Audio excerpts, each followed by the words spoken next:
ಅಸ್ಸಲಾಮ್ ಅಲೈಕುಂ. ವಾಲೇಕುಂ ಅಸ್ಸಲಾಂ. ನಾನು ಚಿಕ್ಕ ಇದ್ನಲ್ಲ, ಅವಾಗಿಂದನೂ ಒಂದು ಪ್ರಶ್ನೆ ನನ್ನ ತಲೆಯಲ್ಲಿ ಓಡ್ತಾನೇ ಇದೆ. ಅದು ಯಾರತ್ರ ಕೇಳಬೇಕು ಅಂತಾನೆ ಗೊತ್ತಾಗ್ತಾ ಇಲ್ಲ. ಈಗ ನನ್ನ ಎದುರಿಗೆ ನೀನೇ ಇದೀಯಾ, ಆ ಕ್ವಶನ ನಿನಗೆ ಕೇಳ್ಬಿಡ್ತೀನಿ. ನಿನಗೆ ತಲೆ ಕೆಡಿಸಿರುವಂಥ ಪ್ರಶ್ನೆ ಯಾವುದದು? ದೇವರು ಎಲ್ಲಿದ್ದಾನೆ? ಕೆಲವ್ರು ಹೇಳ್ತಾರೆ ಆಕಾಶದಲ್ಲಿದ್ದಾನೆ ದೇವರು ಅಂತ. ಕೆಲವ್ರು ಹೇಳ್ತಾರೆ ಬೇರೆ ಬೇರೆ ಕಡೆ ಇದ್ದಾನೆ ಅಂತ. ನಿಜವಾಗಿಯೂ ದೇವರು ಎಲ್ಲಿದ್ದಾನೆ? ಇದೇ ನನ್ನ ಪ್ರಶ್ನೆ ಕಣೆ. ನಾನೇ ನಿನಗೊಂದು ಪ್ರಶ್ನೆ ಕೇಳ್ತೀನಿ. ನೀನು ತುಂಬಾ ದುಃಖದಲ್ಲಿದ್ದಾಗ ಅಥವಾ ತುಂಬಾ ಕಷ್ಟದಲ್ಲಿದ್ದಾಗ ನಿನ್ನ ಮನಸ್ಸಿನ ಮಾತನ್ನು ಯಾರಿಗೆ ಹೇಳ್ತೀಯ? ನಿಜ ಹೇಳ್ಬೇಕಂದ್ರೆ ನಾನು ಅವಾಗ ದೇವ್ರನ್ನೇ ನೆನೆಸ್ಕೊಳ್ಳೋದು. ಆ ಸಮಯದಲ್ಲಿ ದೇವ್ರು ನಿನ್ನ ಮಾತು ಕೇಳ್ತಾನೆ ಅಂತ ಅನ್ಸುತ್ತಾ? ಹೌದು, ಯಾರೋ ನನ್ನ ಮಾತನ್ನು ಕೇಳಿಸ್ಕೊಳ್ತಾ ಇದ್ದಾರೆ ಅಂತ ಅನ್ಸುತ್ತೆ ನನಗೆ. ದೇವರು ನಮ್ಮಿಂದ ದೂರ ಇದ್ದಾನೆ ಅಂತಂದ್ರೆ ನಮ್ಮ ಹೃದಯದ ಮಾತು ಅವನಿಗೆ ಹೇಗೆ ಕೇಳಿಸುತ್ತೆ? ಅರೆ ಹೌದಲ್ವಾ? ನನಗೆ ಈ ಥರ ಯೋಚನೆನೇ ಬಂದಿಲ್ವಲ್ಲ.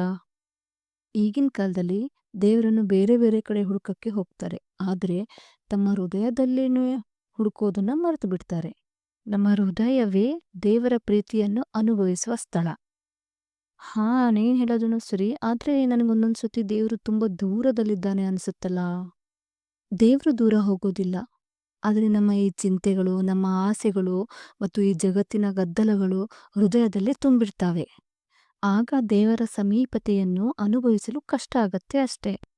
ಅಂದ್ರೆ ಸಮಸ್ಯೆ ದೇವರು ದೂರ ಇರೋದಲ್ಲ, ನಾವೇ ದೇವರನ್ನ ಮರ್ತ್ಬಿಡೋದಾ? ಹೌದು, ನೋಡೀಗ ಸೂರ್ಯ ಯಾವಾಗಲೂ ಬೆಳಕು ಕೊಡ್ತಾನೆ. ಆದರೆ ಮೋಡ ಬಂದಾಗ ಸೂರ್ಯ ನಮಗೆ ಕಾಣೋದೇ ಇಲ್ಲ. ಅದೇ ರೀತಿ ದೇವರು ಯಾವಾಗಲೂ ನಮ್ಮ ಹತ್ರನೇ ಇರ್ತಾನೆ. ಆದರೆ ನಮ್ಮ ಹೃದಯದ ಮೇಲಿರುವ ಪರದೆಗಳು ಅವನನ್ನು ಅನುಭವಿಸಲು ಬಿಡೋದೇ ಇಲ್ಲ. ನಿಜವಾಗ್ಲೂ ಈ ಮಾತನ್ನು ಕೇಳಿ ನನ್ನ ಕಣ್ಣಲ್ಲಿ ನೀರೇ ಬರ್ತಾ ಇದೆ ಕಣೆ. ನಾನು ಯಾವಾಗಲೂ ದೇವರನ್ನು ಹೊರಗಡೆನೇ ಹುಡುಕ್ತಾ ಇದ್ದೆ.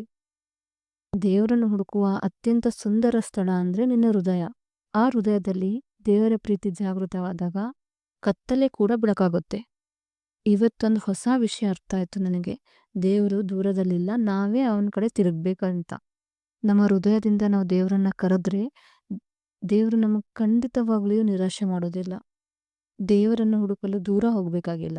ತಮ್ಮ ಹೃದಯದ ಬಾಗಿಲನ್ನು ತೆರೆಯಿರಿ. ಮತ್ತೆ ನೀವು ಕೂಡ ದೇವರನ್ನು ಎಲ್ಲೆಲ್ಲಿ ಹುಡುಕಿದ್ದೀರಾ? ಕಮೆಂಟ್ನಲ್ಲಿ ತಿಳಿಸಿ.